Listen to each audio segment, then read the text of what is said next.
Good morning and welcome to the series Straight Off the Bat. Join us on Thursdays as we speak to individuals across multiple industries who will help you understand financial literacy and education. If you're joining us on Facebook, thank you so much. Don't forget to like and follow our page to continue seeing content that will help you manage your money. I'm your host, Pauline Joseph, and today we're discussing fathers and finances, the financial impact of fatherhood. And if you haven't gone to get anything for your father, you could finish watch this show yet first and then go check that out because I mean, come on, guys, come on. He he played Superman with you when you're a kid. The least you could do is get him something, right? So our guest today, we have a full panel of hosts today, and I can't wait to have this discussion. It starts with Rodel Cumberbatch, known as Rudy. Multiple personalities, but today we're just going to call him Rodel. He's a multi-talented entertainer and artist. He gained popularity through his hilarious sketches posted on social media. And Rudy is also a father of two and co-host on the popular morning show, The Breakfast Party, on 96.1 WeFM audio team. I don't know how come he's here and he has a morning show, but we're just going to grab hold of his time and get as much information as possible.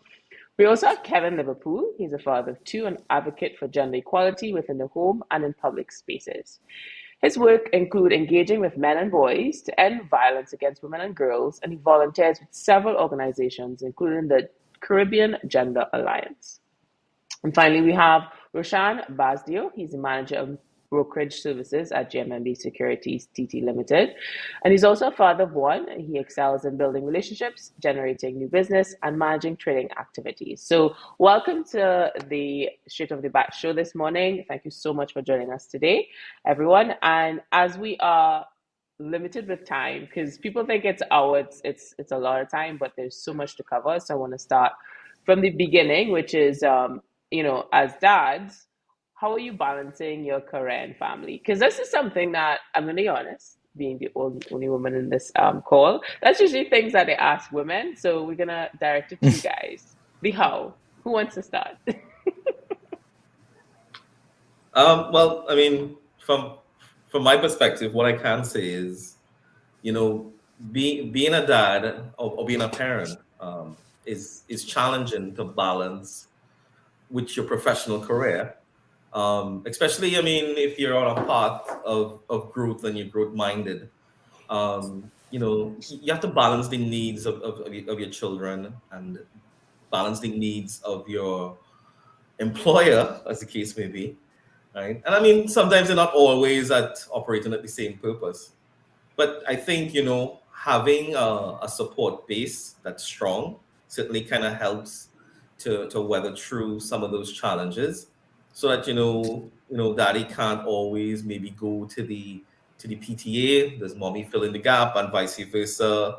Or if it is that there's an issue at school, daddy can't maybe run away from work at the same point in time to deal with it. And it is about having a common understanding with your partner as well, right? That we are in this together and to make it work together for the benefit of the child. Okay. Anybody, Kevin, you want to jump in there on that? Sure, yeah. So I'm really happy to be here. And when I got the invitation, it was a bit humorous for me, the topic of the impact of fatherhood on finances. As I remember that quote that says, "A father is someone who carries pictures in his wallet where his money used to be." And as funny as it is, it really reflects the reality that when a person becomes a father, becomes a parent, priorities shift, priorities change. Um, the flexibility and freedom that you may have once enjoyed, you're in a different mode. So as I reflect on it, it's about that responsibility that comes with being a parent, and one of the things that I want to just mention early on, that in Trinidad and Tobago, in the Caribbean and across the world, fatherhood is complex. We often prioritize and normalize the nuclear family, but we know that family life is diverse, and therefore fatherhood is diverse as well. And not all fathers may operate within the same family structures. You know, so even as we're discussing today, I'm coming from a particular family structure, but I know that you know, and I'm not saying that one takes precedent over the other, but I think at the core of fatherhood, when we're thinking about finances as well, but broadly when we're thinking about fatherhood and parenting, at the core of it is responsible behavior. Okay. And on that note, Rhoda, I want to ask, you being in the entertainment space, as we would say, jokey behavior, does your do you have a daughter, correct? Yes, I have two daughters. Right, you have two daughters. So within that space, is it that they know what you do first and foremost? They have an idea of what you do? Definitely, they know exactly what daddy does. They actually sometimes partake in their free time, borrowing wigs and glasses and, doing their own little acts. So they definitely have an idea or know that I am heavily on the social media, and they sometimes even sit down and watch some of the videos, but on the question in terms of balancing career and family, I believe there's no perfect answer for that. That is something that is an ongoing activity, or I don't want to call it a challenge, but it is sometimes a challenge, because sometimes you may have to sacrifice going to see your daughter or your son play football somewhere, or they're in gymnastics, and you have to miss that because you have things going on. And outside of the responsibility, which is of course of utmost importance, I think communication plays a big part in there as well. Not because they're young don't mean that they don't understand what's going on. So I try to have meaningful conversations and just try to explain to them, that you're not going to make this one, I will make the next one. But communication is definitely important, not leaving them out of the conversation. I'm so happy to hear that because growing up back in my day, pre-TikTok, that generation was more along the lines of you don't worry about it, and as kids, Mm-hmm. I think a lot of adults take for granted that we do know what's happening because we sense the changes in our parents and how they speak and even in their facial expressions. And with that conversation, we actually had this conversation last month with the mothers, but I definitely want to direct this to you. In terms of that financial conversation, first and foremost, how did that change pre having kids and post having kids? Roshan, you want to take that? Well, I mean, definitely, your focus and responsibilities change with fatherhood. I mean, pre-fatherhood, um, I would probably say, from my perspective, I was maybe a little bit um, laissez-faire with your finances, in the sense of, okay, I have an income. Yes, as a person, I am putting aside money um, for retirement and that kind of things. But that's on the individual side. As it relates to your child, the minute that you see that face of your child, it registers a different type of responsibility in the mind, in that it becomes very real that I am responsible for the upbringing of this person and ensuring that they are a well-rounded individual, and obviously trying to cater to their needs. So in the case of my daughter, she was involved in a lot of different activities, and we had to make certain adjustments to accommodate a lot of those things, because at that time, your salary probably may not be where it should have been to be able to attend to some of those things. And all parents want to give their children opportunities, right? So for me, what I can say is the focus definitely shifted away from myself and onto my daughter. so much so that we sacrifice and go without to ensure that she doesn't have to, right? So whatever her activities that she wanted to do, we kind of streamlined, made certain decisions. And again, to Rodi's point, communication is equally as important in terms of setting expectations for the child, right? Mm-hmm. Because they have to understand as well that yes, mommy and daddy will try to give as much as they can, but there would be times that we are unable to meet some of those needs or some of the asks coming in from her. And setting context is very important in terms of okay, we're committing to do X, Y, and Z, and chances are if there are two or three things that you want to get done, we may not be able to do all, but we will have a conversation about what you want to get done first, and then we would make arrangements to try and deal with the other things as we go along. So in the stage that we're in of instant gratification and social media, we have these young minds forming these brains that think that when you want something, it's going to happen now. So as parents, first of all, kudos to you. I don't know how y'all do it. But second of all, what type of conversations are you going to have or already have with your kids when it comes to that expectations of instant gratification? But the reality is not everything you want you can have right now. Want to start that one? Kevin, you want to get it? You want to get at it? I want to just pick up on a couple of points before I get into that question, and it's a really good question. I mean, Rudy mentioned the importance of communication. I think that's like a golden nugget in parenting and in relationships in general. And Paula, you mentioned when you were talking about like when we all grew up, our parents, well, you know, most of our parents had this separation between us and them in terms of finances. And I think even though that separation existed, you know, even though they may not have been having those conversations with us, they were still communicating. And I think a lot of times, you know, we enter adulthood repeating a lot of the cycles and following some of those behaviors as it relates to financial behaviors that our parents would have modeled for us. Whether it's like was being shared before, like your general approach to money may be laissez-faire, or you know, it may be very responsible and prudent, but it's oftentimes, you know, like something within your family that's passed on.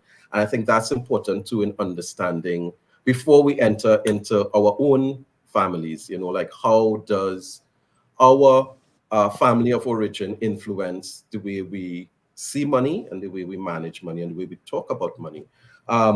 As it relates to instant gratification, yeah, that's a real thing. You know, children just like I heard when I was growing up, you know, there's a belief that money grows on a tree.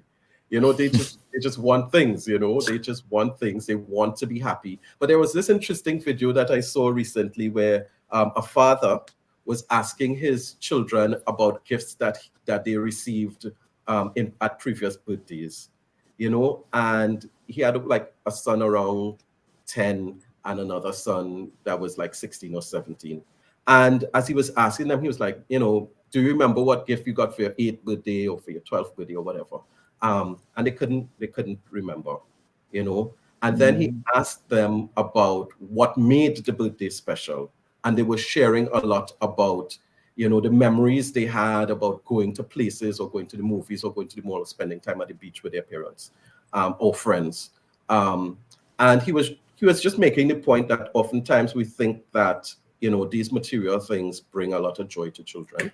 And it's in their right to ask, but I think as parents, we have to be very intentional in terms of the experiences we want to give our children, the memories we want to create as well. And sometimes those memories don't cost a huge much, right? It could be a walk around the park. So I think it's, again, going back to the first question, it's a balancing act as well. It's, you know, like, you know, what do we want our children to grow up and value and experience? Yeah, and that's such good points, especially with the world that we're living in now. And I want to kind of tack back onto the social media conversation and gratification because that is Rudy's space. So how do you have that conversation? Because ultimately, we're this idea of happiness has kind of shifted because I was with my friends. I think she's 13 years old, and they said, okay, well, we're trying to organize to get to the hotel because you're on vacation, and either we get food or we get a charger for your phone. And she's like, I want a charger, right? So the importance of connectivity online is so huge, but how do we balance that with managing what it is to be happy as a kid? Well, boy, um, I mean, I have two lovely daughters who definitely they they are growing to be really lovely people, right? And that is because we try to give them the space to make their own choices, right? And give them that independence as well. So on the conversation of instant gratification, of course, there are many times that anybody could speak on you being in a bind or you just not having the finances to meet their expectations. It all boils back down to having that conversation. You know, I remember Christmas gone. My daughter insisted that she must have a pink ATV.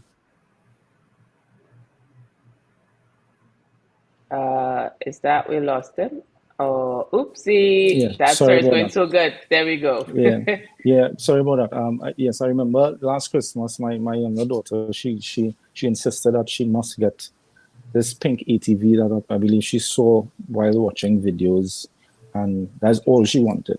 I don't want nothing else, Daddy. I want a pink ATV, and I was not in a position to get her that pink ATV, and we had to sit down and we had to have that difficult conversation about, yes, baby, you may not get it now, but eventually, once daddy's in a position to get that for you, we'll definitely work towards it. And because we had that communication and we built that communication, since she was of age to talk and have conversations, she was in a space where she could have understand. And I always tell them, I say, crying not going to kill you. So I just allow them to cry and feel their emotions and whatever they're feeling at that point in time. You could feel how you want. It will all boil back down to this is what is happening at this time, and we could have a conversation about it anytime you feel like having a conversation. So it's not just the old time way of, nah, you ain't getting that. I tell you, you ain't getting that, you're not getting it. And that is it, It's more about communication. I mean, I real big on communication. So a lot of the things that we talk about with the kids, it will all kind of settle back in there for me when you talk about being a dad now. Wow, you give me some flashbacks there. When my mom was like, "Oh, I tell you no," I say no, and that's it. Yeah, But we all grew up right now. Yep, and ultimately they did what they could with what they have. So it's not, I'm not pointing any fingers. This is the reality, but being able to have those discussions is definitely a privilege, and that's so great. So we're gonna go on a quick break. But when we come back, we're gonna get. I don't know if this is controversial, but society does look at men as the breadwinners, and we want to have this discussion because we just spoke about feelings, and we want to talk about feelings as it comes to raising your kids and having those difficult discussions. So we'll be right back after this.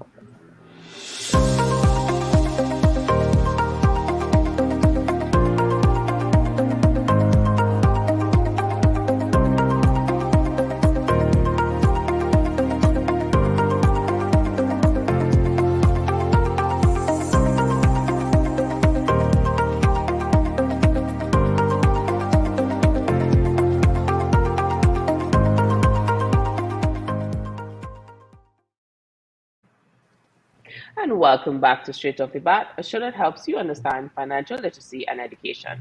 Thank you so much for joining us today. If you're joining us from YouTube, don't forget to like and subscribe so you can continue seeing information about how to manage your money.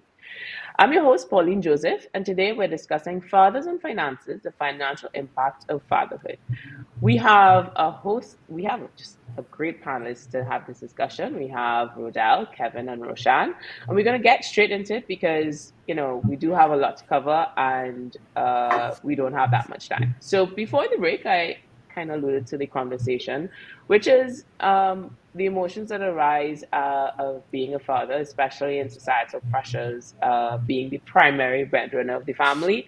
And for some folks, I actually have friends who think that they have to be first and foremost a breadwinner, else they're not really a man. That's a whole other live show. That's not for today. But for the purpose of the discussion today, we want to understand how do you, are there emotions that arise from this? Are you able to have those discussions? What are you balancing? That's a lot, by the way. So, who wants to start? I could probably start again on this one. From my perspective, in terms of you being the primary breadwinner or you having that role to play, right? I mean, typically fathers are viewed as providers, or parents in general, but more so, I guess the emphasis is placed on the male to do that. And from my perspective, what I've experienced is you have to make that conscious choice to put yourself second and your family first. It's not always an easy thing to do because as the breadwinner, you are in fact the one out there toiling, and as a person, you do tend to sometimes want to reward yourself, and you now having to say, well, I can't because I have all of these responsibilities, right? And that's not necessarily a bad thing because it kind of helps keep you in check from that perspective. Because I mean, as you progress in your career and your salary levels increase and so on, right? Your ability to spend or to access certain things, increases. So you have to temper that with your overall objectives of trying to instill those values in your child as well, right? So yeah, it is difficult sometimes as the primary breadwinner to say I am working for X, Y, and Z, yet still I can't do some things for myself because I have to now put my family first, right? But that's the choice we made when we decided, one, to get married, and two, to start a family, right? And I think ultimately that's why they call it settling down, because we have to settle down in our approach to being that provider, per se. Hey, so anybody wants to add to that? So I can jump in here. So the idea of the male breadwinner is a myth in the Caribbean. It's false, and it has never existed in the Caribbean. Women have always been working.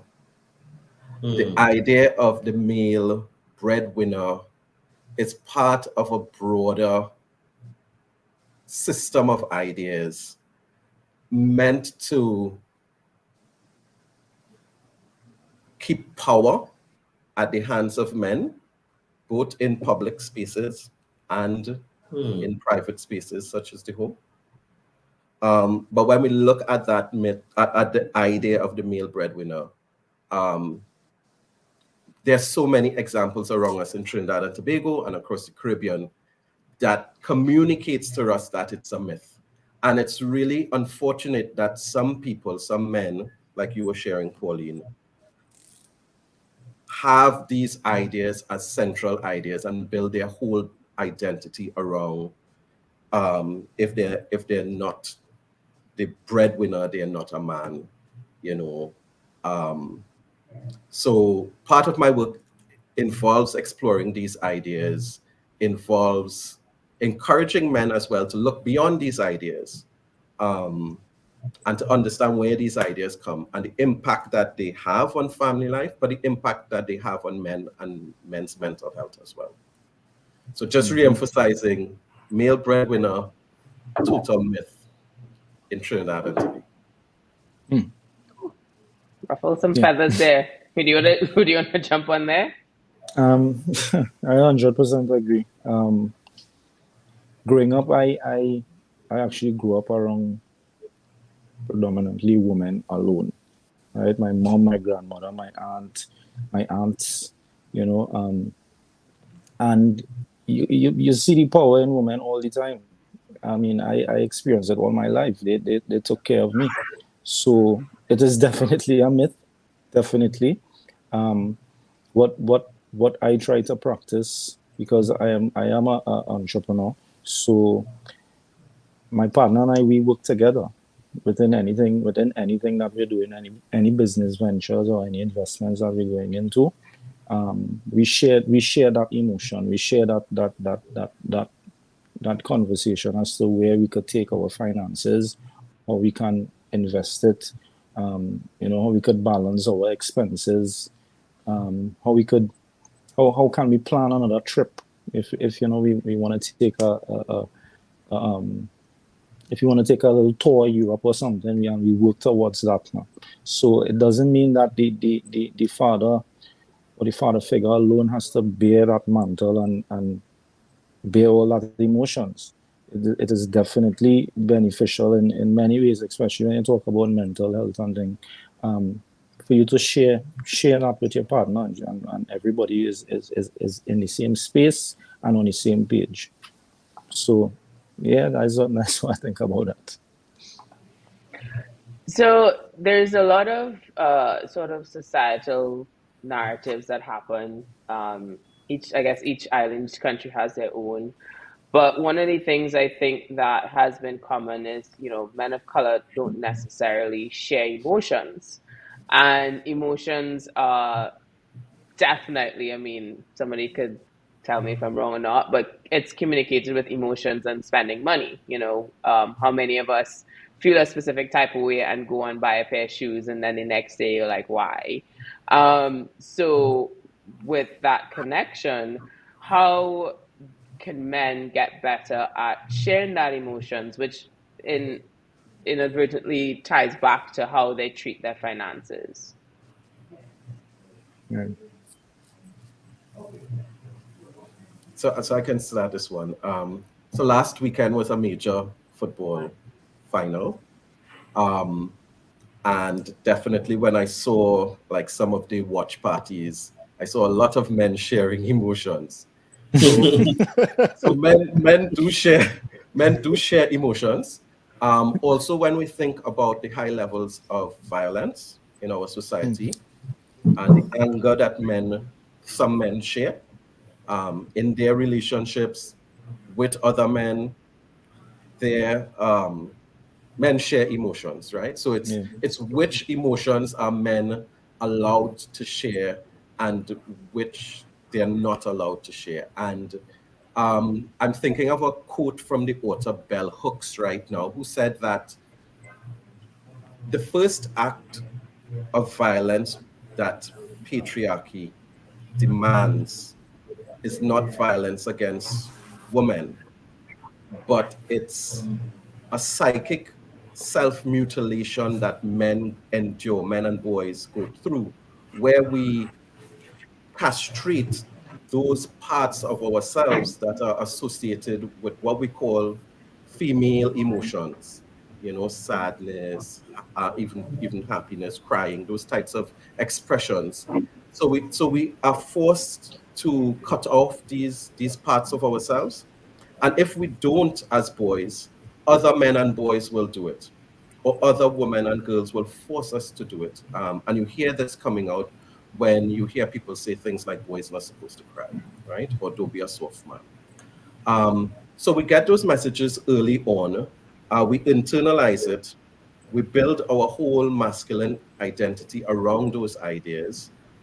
So when now we're confronted within family life with a situation where we already see ourselves as the provider or as the breadwinner, and we're now forced in a position where we can't share emotions, it's really a distressing place to be at because we can't call out for help.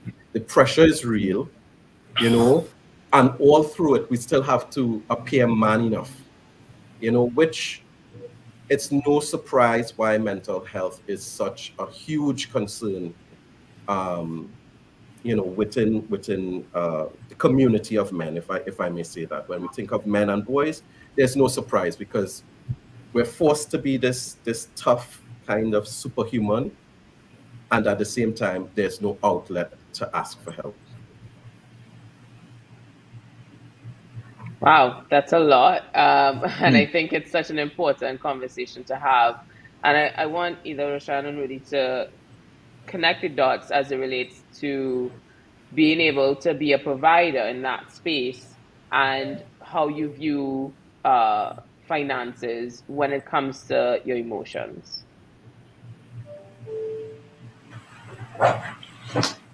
So typically, to Kevin's point, men are expected to operate in a certain capacity, and that sometimes becomes challenging since we can't always live up to everybody's expectations, and have any outlet to help you counterbalance some of those, I would say, negative emotions that you experience during these times, is equally as important. But that's where it becomes now conversation, and I'm taking a page out of Rodi's book here in terms of the communication aspect of you having that ability to communicate with your partner, to let them know that, hey, because we're going through X, Y, and Z situation at this time, I am feeling a bit stressed that I am not able to provide the support that I normally do, whether it be through monetary contribution or just simply being there, right? It does have an impact on your psyche in terms of you being the main person. Well, again, not to take away from mothers, but to be one of the main persons in that child's universe who they look to for support, whether it be financially or emotionally, right? And when you have that strong support system, both stemming from your partnership with your significant other, it helps to be able to manage that.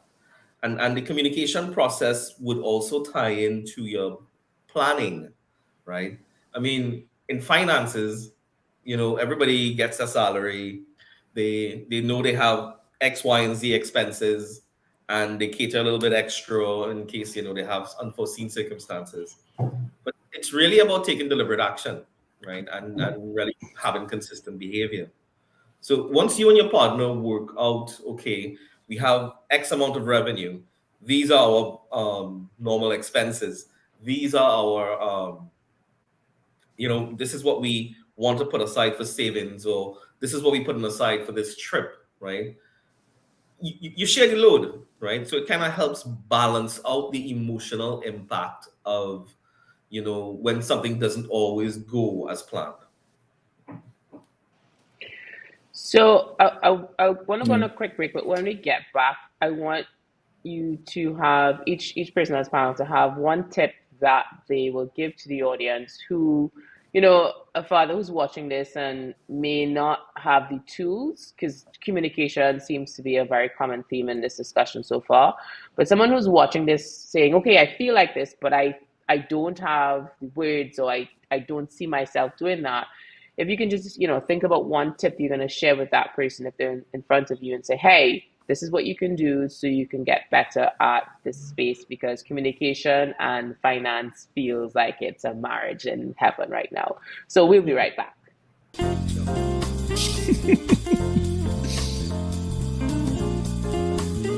But that was like my first experience with money. Very, very first experience. I've been in banking since I was a teenager.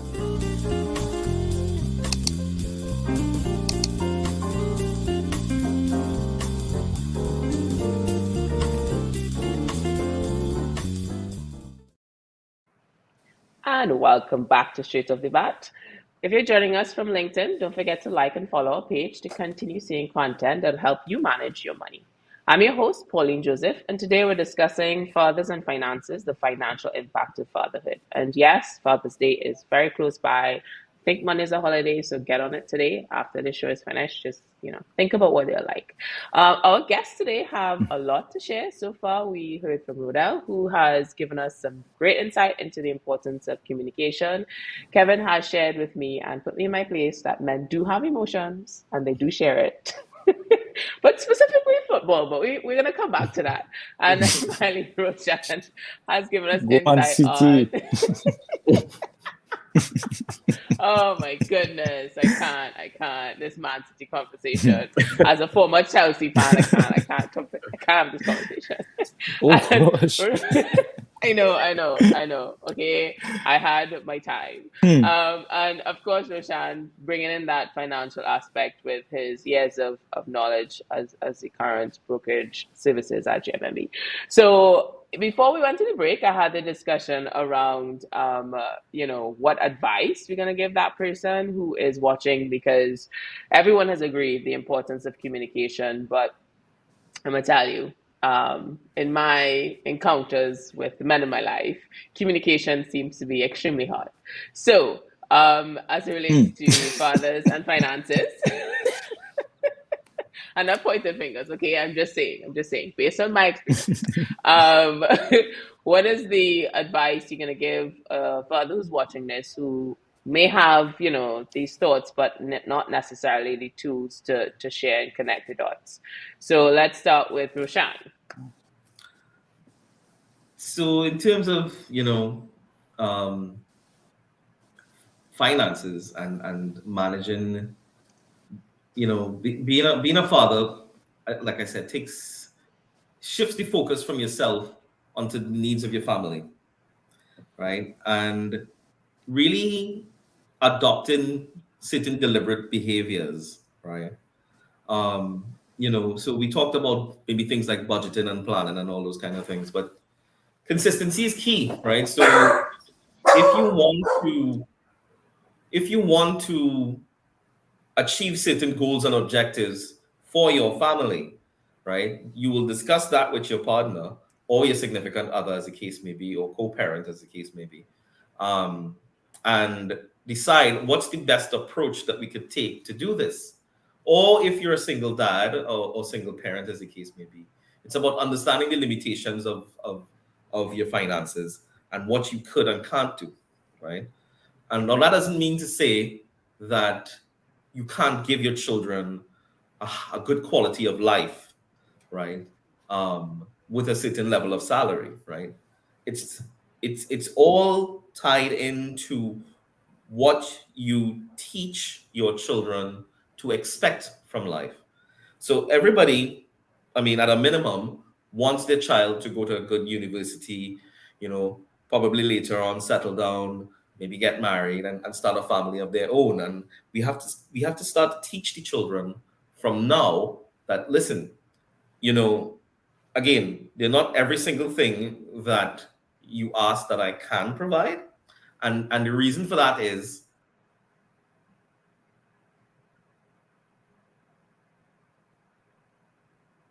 I'm not doing it because sorry, we had your internet dropped for a minute.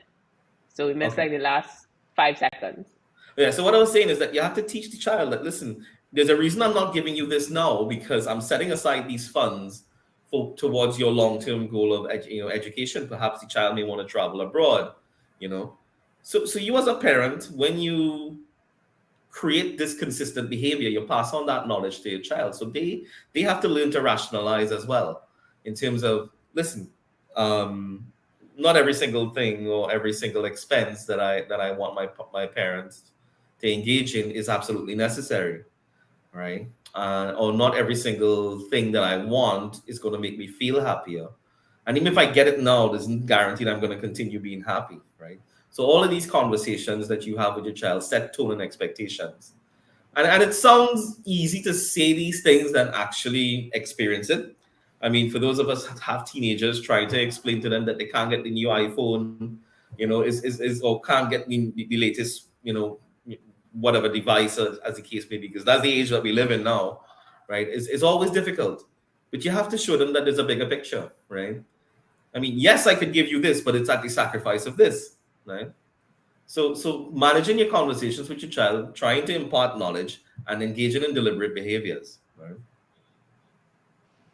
Wow, that's a lot, especially when it comes to engaging in deliberate behaviors because growing up being told to go to church and I'm like, but daddy's not going, do as I say, not as I do. So that's that's a whole I other can imagine that's a little bit more difficult for Rudy, right? Because trying to tell your child come off the phone, right? And okay, I'm on social media. Right? Yeah, how's that conversation? Yeah. You're on mute. You're on mute, Rudy. Um, there we go. Yeah, I mean it's not as difficult as it seems, because from since the day my children were introduced to devices, they understand balance. Well, we try as a family to have balance. You have time to be on the device and you have time to be away from the device. But that don't stop them from reminding me that daddy, you always on your phone. But they definitely have that balance, and the mom instilled that in them fully. On the question that you asked, is it's definitely not it's not a nice thing, especially for a man who grew up, probably watching their dad be the main provider. And now you have your own family, and you go to the ATM machine and you're seeing $0 and 50 cents. Is definitely not a nice feeling.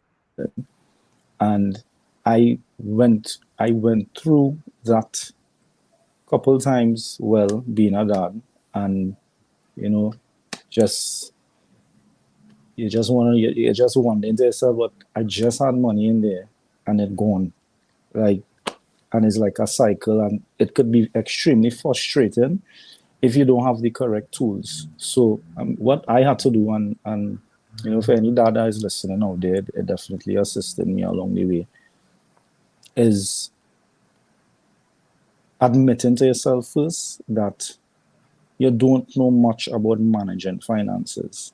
There's one thing to make that money, but to actually manage that money and allow your money to work for you is a different conversation. Anybody could be making a huge salary or getting big paychecks, but it's definitely what you do with the resources that you have and the money that you have, and how you go about flipping that money, I guess, to benefit not only yourself but your family. So you have to admit to yourself first and foremost that you don't know much about money, right? You was never taught that. Yeah, you did subjects in school, but actually financial literacy to that extent it was not taught that, whether it be from your parents or the school that you attended. You don't have much information. So once you could admit to yourself that I really don't know what exactly you're doing here, and then you start to surround yourself with mentors and do your own research. Like I when I realized that feeling of not having money used to bother me bad. What are we gonna do? You're gonna sit down and complain about about it every single time it happens. No, you go and you gather the information, and you use those tools to better navigate.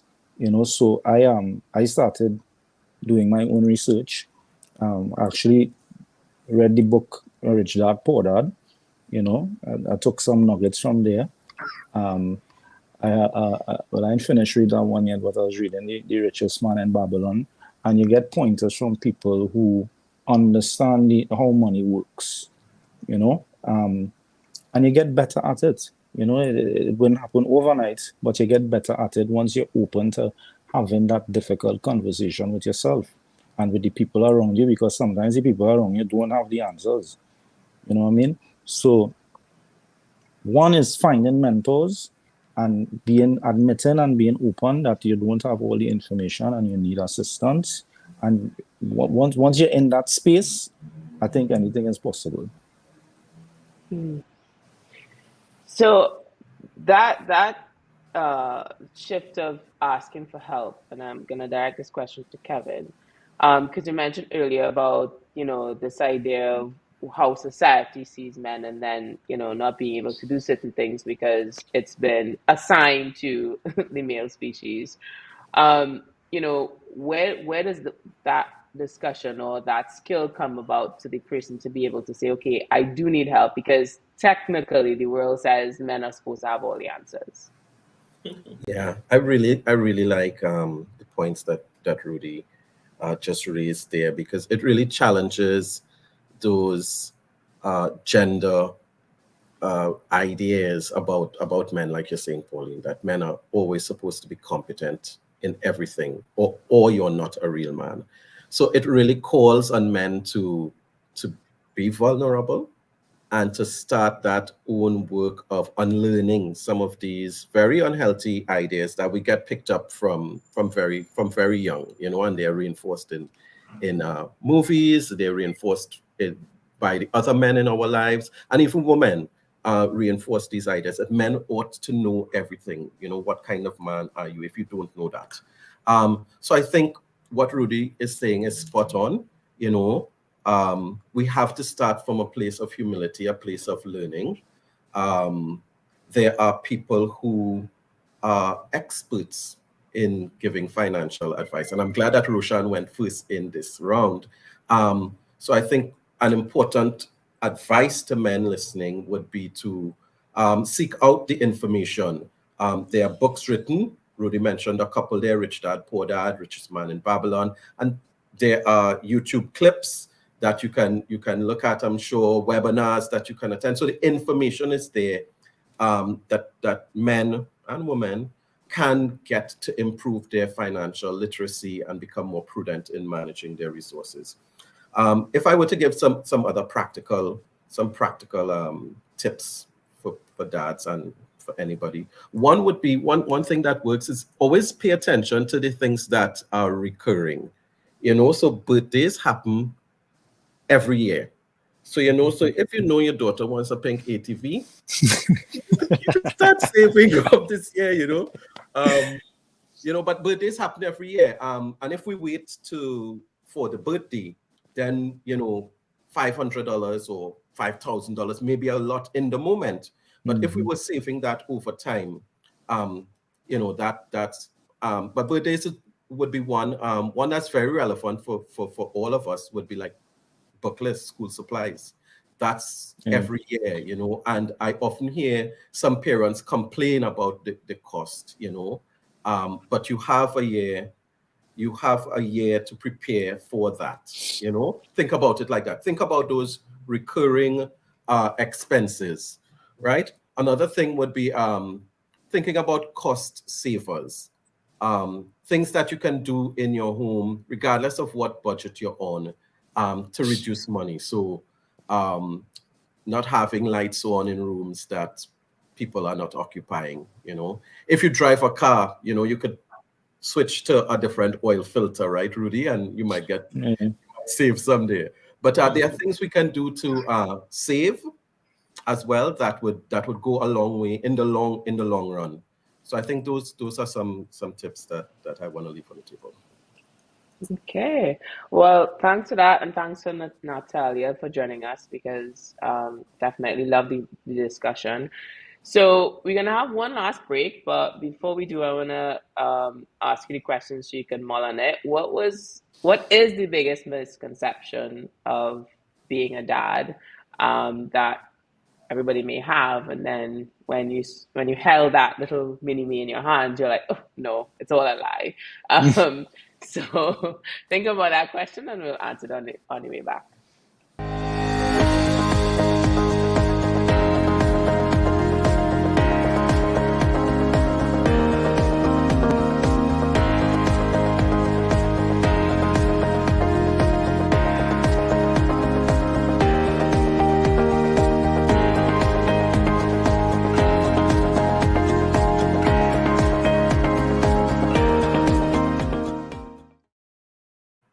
And welcome back to Straight Off the Bat, a show that helps you understand financial literacy and education. Thanks so much for joining us today. If you're doing so from YouTube, don't forget to subscribe to our page to continue seeing content that will help you manage your money. Today, we're discussing fathers and finances, the financial impact of fatherhood, and the discussion has been pretty amazing. At the end of the day, from the time we're born into this world, we cost money. That's the reality. Mhm. So, when it comes to this discussion around financial impact, you might be thinking emotions. What does that have to do with anything? That is all intertwined with how we breathe and exhale and inhale. You know, we need insurance, we need diapers. Like, that's the reality. Coming into this world is expensive. So, when it comes to fatherhood, I want to find out from our panel of distinguished guests today, what is the biggest misconception about fatherhood? I want you guys to share that with us. So we want to start with Roshan. Sure.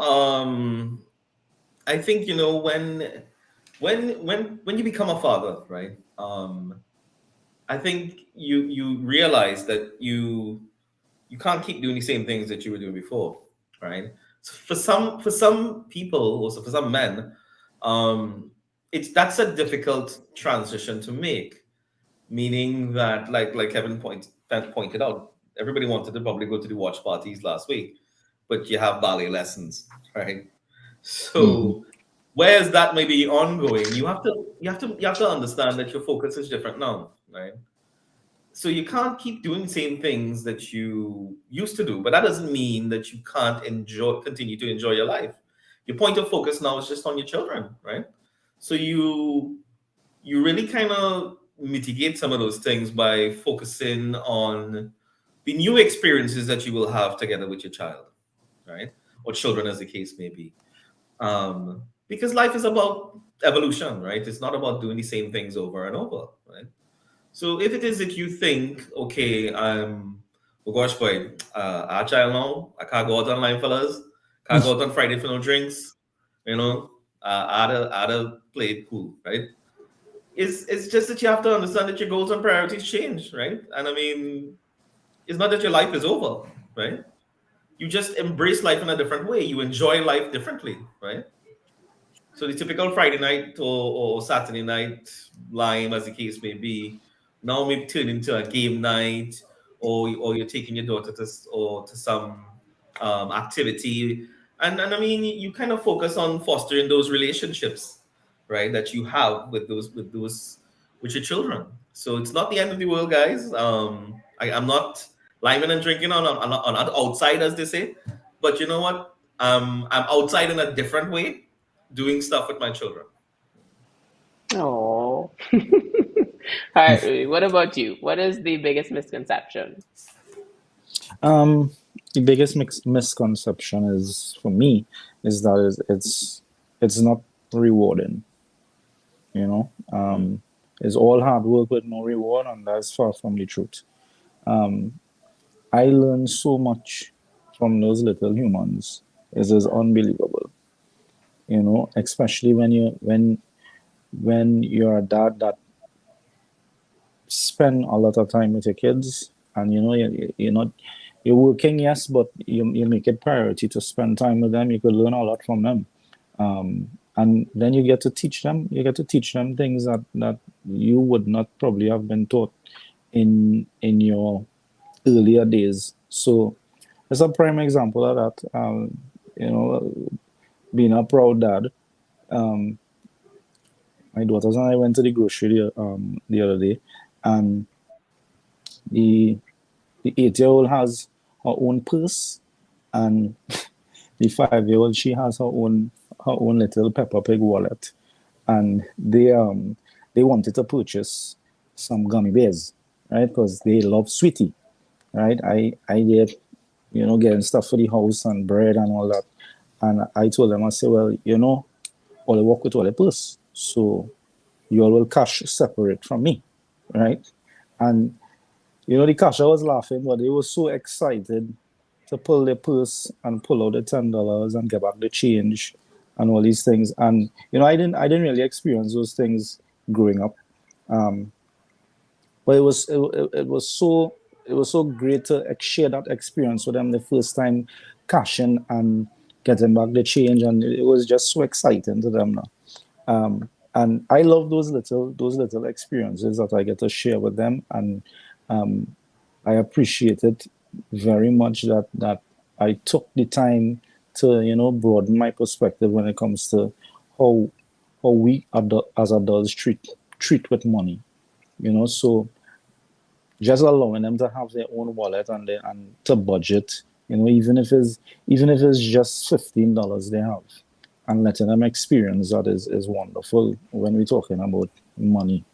So it is very rewarding being a dad. It definitely makes you a better person if it is you embrace it. And I enjoying it. I wouldn't say right now ready for another one, but but I'm Well, truly enjoying it. the inside with the Peppa Pig, that story reminds me of my first experience. It was Bigfoot though, so I Right. mean I can relate. I can relate. Yeah.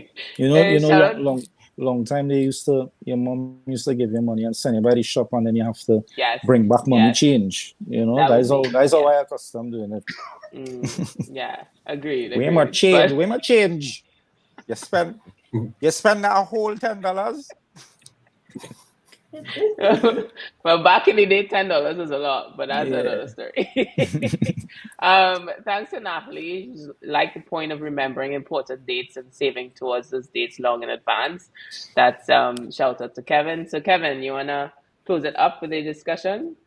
Sure. Yeah. So I think like many men, I carried that misconception that in the family, a man's role is to be provider, protector, disciplinarian, do a lot of things outside the home, while the woman, is right the main carer and the one responsible for nurturing the children and doing all that happens very intimately with them. And I think becoming a father really shattered that misconception for me and helped me to realize that when we focus less on these very rigid rules that we get from society and these messages, it allows us to explore all of the amazing things that men can do in the family, that fathers can do in the family, and shatters those ideas that things like men are not nurturing. But I mean, on this panel, you have 3 men right now, and I'm sure we can tell of all these wonderful moments with our children, and how much we care and how much we nurture and how much work we put in, that would be outside of that classic protector provider kind of definition. So I think, if I would just put that on the table, that's important that we allow ourselves as men to break free from those rigid rules, you know.